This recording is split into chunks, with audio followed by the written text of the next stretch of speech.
आज का सवाल व्यूअर की जानिब से हमें मिला है।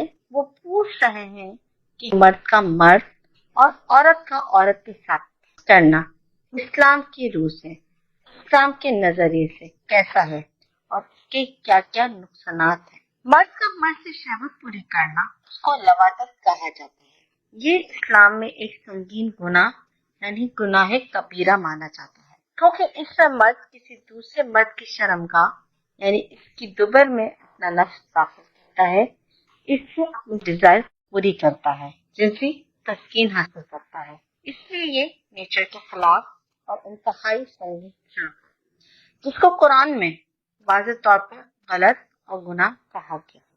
तो दूसरी बात है कि औरत का औरत के साथ करना क्या जायज है। इसके बारे में कहा जाता है या ये कहा जाएगा कि ये भी एक संगीन जुर्म है, गुनाह है, बेहयाई है। अगरचे औरत का औरत के साथ शहवत पूरी करने में ऐसी कोई चीज नहीं होती जो दाखिल हो। जिस तरह मर्द अपना नफ्स दाखिल करता है, ऐसी कोई चीज नहीं होती औरत के पास, बल्कि औरत मुंह के जरिए, जबान के जरिए तस्कीन देती और हासिल है, या फिर ऐसी मसनूई चीजें जो कि मर्द के नफ्स की तरह होती हैं इस्तेमाल करती हैं और शर्मगाह में दाखिल करती हैं और इसके जरिए दूसरी औरत को तस्कीन पहुंचाती हैं।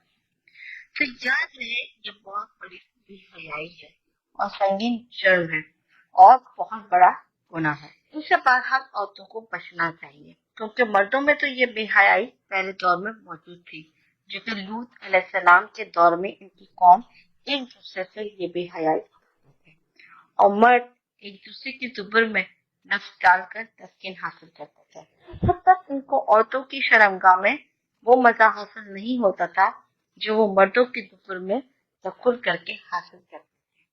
तो अगर आपने इनके बारे में पढ़ा है तो ये भी याद होगा कि इन पर अल्लाह का अज़ाब नाजिल हुआ था। वो पूरी कौम को जिब्रील अलैहिस्सलाम ने अपने पर से उठाकर औंधे मुंह जमीन पर पटक दिया था। ये लूत अलैहिस्सलाम की सारी नाफरमान कौम इस महागहानी आफत यानी अज़ाब से दो चार हुई। यकीनन ये अल्लाह रब्बुल इज्जत का गुस्सा ही था।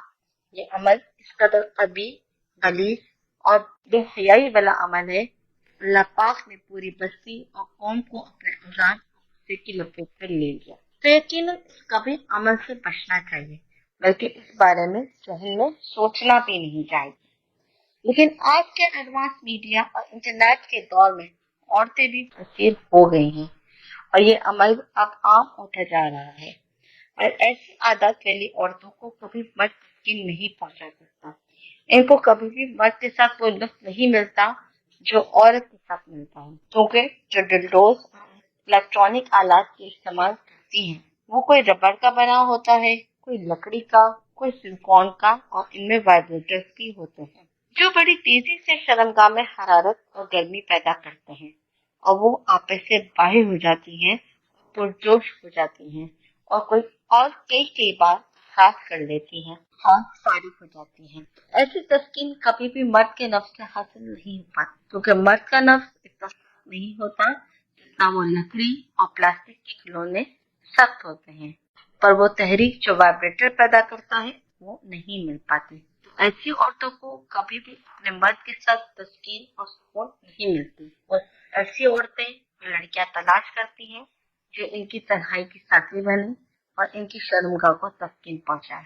ये बहुत बड़ी बेहयाई है। अगर ऐसा ही होता रहा तो अल्लाह के अजाब का डर है, दुनिया में ना सही तो आखिरत में इससे बचना नामुमकिन हो जाएगा। तो पास रहे, बच्चे इस अमल से।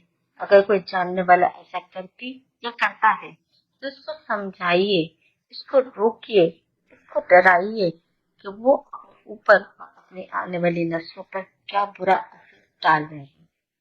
नेचर के करीब रहिए, जो चीज अल्लाह पाक ने जिस काम के लिए बनाई है इसको इस्तेमाल करें।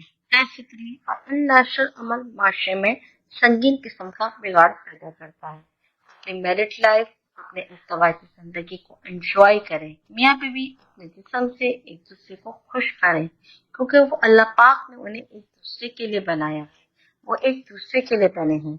इनकी वो चीजें जो सारी दुनिया से छुपानी है और मियाँ बीवी एक दूसरे को दिखानी होती है, इनसे लुत्फ अंदोज हो। نہ کہ ایسی چیزوں سے مزہ حاصل کریں جو کہ آپ کی شادی شدہ زندگی کو خراب کر دیں، برباد کر دیں اور آپ اپنا نام، مقام اور رتبہ کھو دیں۔ کئی لڑکیاں اس چکر میں اپنی زندگی خراب کر دیں، شادی سے پہلے ان غیر ضروری آلات کو استعمال کر لیتی ہیں اور شہوت کی تسکین کی ان منزلوں کو عبور کر لیتی ہیں جو شادی کے 10 سال بعد ہونی چاہیے۔ پھر ان کو شادی میں مزہ نہیں آتا اور گھر تباہ ہوتا ہے۔